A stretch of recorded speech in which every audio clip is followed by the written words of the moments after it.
First, I want you to recognize that in Islam, there is a concept called shura. That's an Arabic term for consultative decision making. When you have a decision to make in Islam, you are encouraged at every level, whether it's in your family, or whether it's one of your friends, or whether it's in a small group, or a large group, or a society, or whatever, to consult, to get opinions, to take everybody's collective wisdom, and from that try to gather the best decision and move forward. We have a concept of electing an emir to govern a shura, meaning someone whom the group thinks is most capable or competent to lead the group, is a democratic process, picking someone who they think is most beneficial or most qualified. And then once they elect that emir, then the emir would then say, okay, give your thoughts on what you think should happen. And then the emir becomes accountable for the decision. In other words, the emir would say, this is what we'll do, because I've listened to all of you and we're going to move forward with it. The concept of a democracy and this type of shura has been implemented since the time of the Prophet until the end of time for the Muslims. When the United States first declared itself a sovereign nation, 1776, they wrote the Declaration of Independence. They said, we are now not part of the British Empire. We are the United States of America. We are sovereign. And here is our Constitution. And here's our Declaration of Independence. And we declare this to be the truth. Who was the first country in the world to recognize and accept that sovereignty? Morocco. You're right. And is Morocco a Muslim country? Yeah. Totally. So,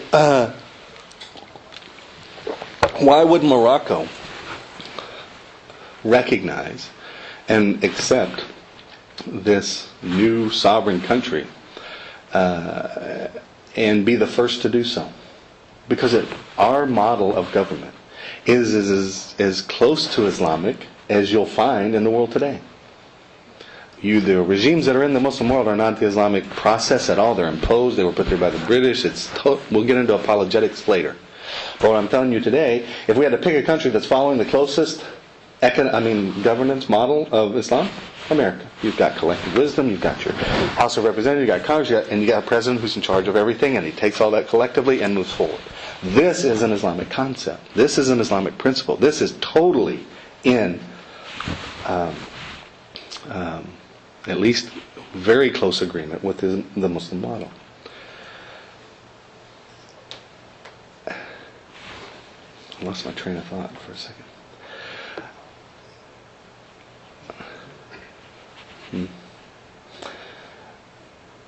Oh, I know what I was going to say. Clash of civilizations. Islam is stereotyped as, I don't either know, backwards or dogmatic or inflexible or rigid or somehow opposed to current events or current progress. I've heard how many of you have heard Muslims hate our freedoms, meaning Americans? Right? The president said, why do they attack us? Well, they hate our freedoms. There's some Muslims in the room here. I'd like a show of hands of the number of Muslims who hate freedom. How many of you hate American freedom? I have yet to find one human being on the planet who would answer that question. Me. I hate it. It's absurd. It's absolutely just beyond stupidity to say somebody's against freedom. And to say that the Muslims are against freedom is just ignorant or trying to be insightful. I'm not sure what the reason behind it would be, but it goes against human nature. It has no place in anybody's rhetoric to say somebody's against freedom. Now, you could say that the Muslims have values that are different. Hey, well, we might think that this is the best way to do things. You think this way. We can have a democracy and vote on it. We can have a way to move forward. But to say somebody hates freedom or hates you because you have freedom is just insane. And to say that there's this clash of East versus West, or the Muslims versus the Western civilizations, is ignorance. It shows absolutely zero understanding of history in any field or discipline or any concept of how we got to where we are today. Almost zero. And we'll talk about that. What have the Muslims contributed to the world civilization? What is their thoughts on all the disciplines when we get into, science and math and engineering? I mean, what is civilization, right? What is the definition of civilization, and how do the Muslims perceive it? Let's talk about it. Muslims view education as an absolute necessity that you have to learn. The first verse in the Quran delivered to the Prophet Muhammad was read in the name of your Lord. Read, learn, educate. The first thing that God said to Muhammad was Iqra, recite, proclaim, read, learn. Okay? The Quran is a book, or Islam is a religion, that encourages learning, logic, intellect, reflection, wisdom, guidance from every aspect.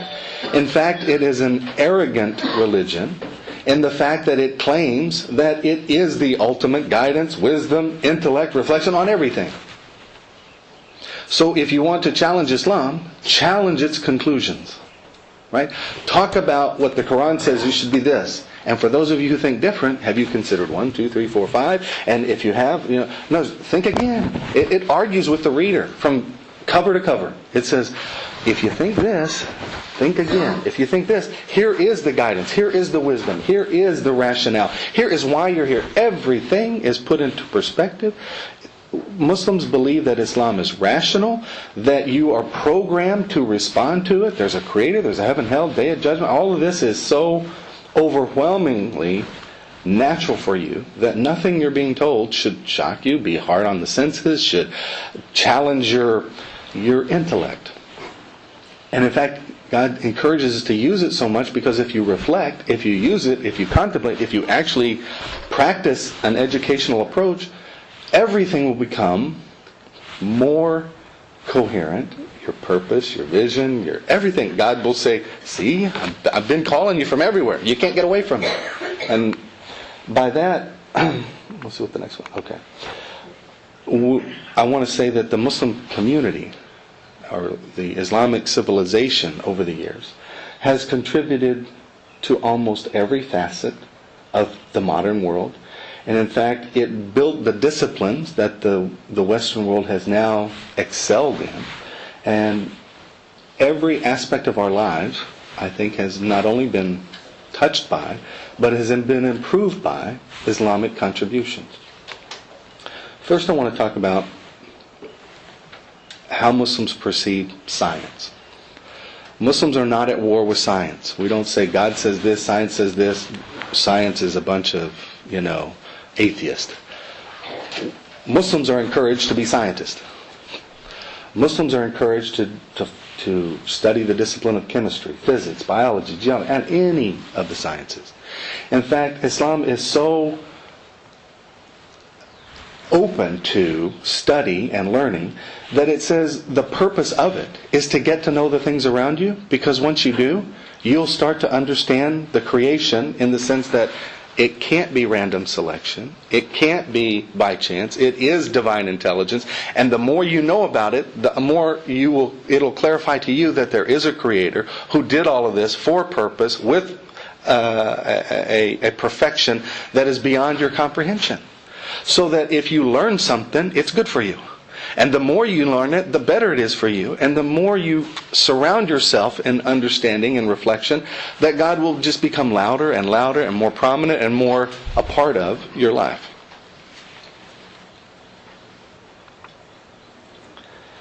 Mathematics and engineering.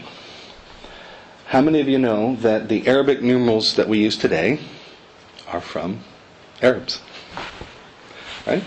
The concept of zero did not exist before the Muslims came up with it. How important is the concept of zero today in the world of computers? 1s and zeros, right? All of our applied mathematics today comes from this discipline. The Muslims created algebra, geometry, trigonometry, these concepts of working with numbers and applying them to engineering and to architecture. They were very aggressive and